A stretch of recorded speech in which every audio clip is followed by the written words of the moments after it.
13 июля на Комсомольской площади прошла выставка спортивной ретро и современной мототехники. Вниманию зрителей было представлено более 1,5 десятков раритетных мотоциклов, мопедов и мотороллеров. Выставка была организована мотоклубом СТК «Столица», Федерацией мотоспорта Республики Саха-Якутия и региональным отделением ДСААФ. Выставка прошла достаточно удачно. Было очень много зрителей, было много вопросов, на которые мы сумели ответить. Выставка проводилась в истории не только города Якутска, но и всей Якутии впервые. Надеемся проводить ее ежегодно. Основная задача выставки – это именно историческое наследие нашей Родины, которое должны помнить и о котором не должны забывать. Именно подрастающее поколение, именно те, кто не застал их у своих родителей, у своих дедов, и которые уже не застали ту эпоху, когда эти мотоциклы были единственными, что было в нашей стране. Выставка в первую очередь, конечно, делает акцент на культовых мотоциклах разных эпох. 13 июля на ипподроме Якутской сельскохозяйственной академии состоялись конные скачки на призы дерби председателя правительства Республики Саха-Якутия «Белые ночи». На региональных скачках приняли участие скакуны из Сибири и Дальнего Востока. За главный приз боролись лошади чистокровной верховой породы разных возрастов, лошади якутской породы, а также лошади, рожденные на территории Забайкальского края, Амурской области, Хабаровского края и Улусов Республики. Впервые в наших условиях приехали гости издалека, Дальнего Востока и Сибири. Это Хабаровского края 6 лошадей. С Амурской области 2 лошади и Забайкальского края 3 лошади. Также приехали гости с Приморского края, которые занимаются тоже скачками и спортивной коневодством.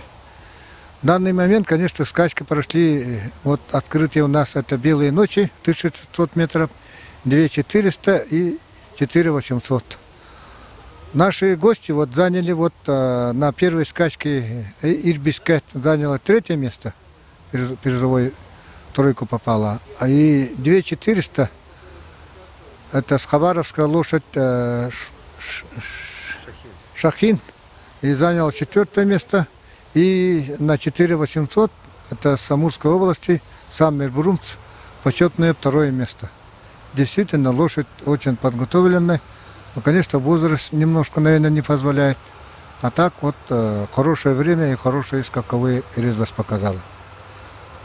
И в целом, конечно, наши грязь нос не утерли, а выступили достойно. И действительно, наши лошади заняли достойные 1-е места и призеры.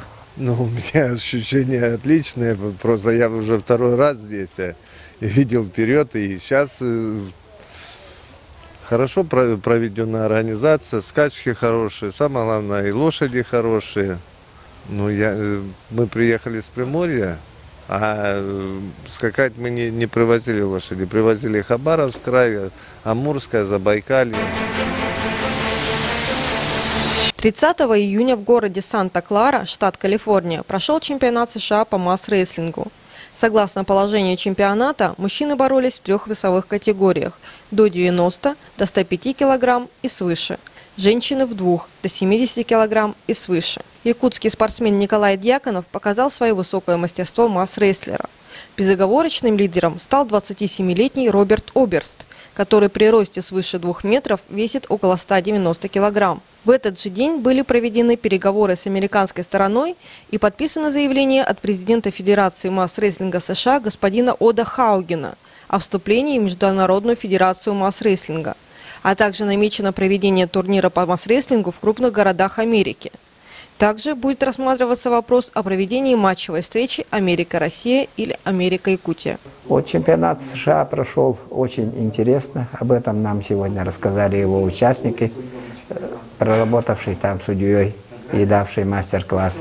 Один из основателей масс-рестлинга современного в Якутии Петр Дмитриевич Каратаев и один из сильнейших наших Мадины, 6-кратный победитель игр Девина Николай Дьяконов.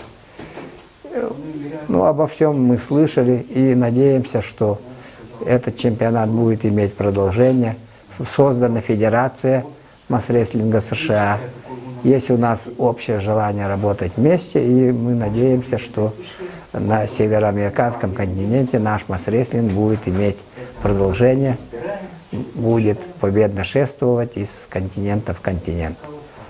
И вторым пунктом нашей сегодняшней встречи была презентация книги одного из основателей спартакиады Манчары, бывшего председателя общества «Урожай» Афанасия Егоровича Алексеева.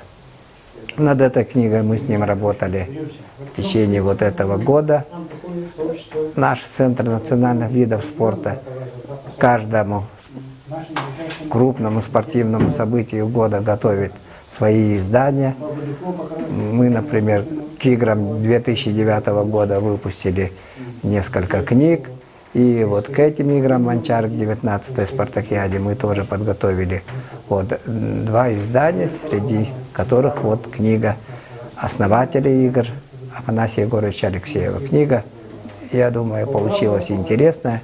Она будет полезна не только спортивным работникам, но и молодежи, нашим учителям, педагогам и вообще всем, кто интересуется спортом и жизнью нашей республики.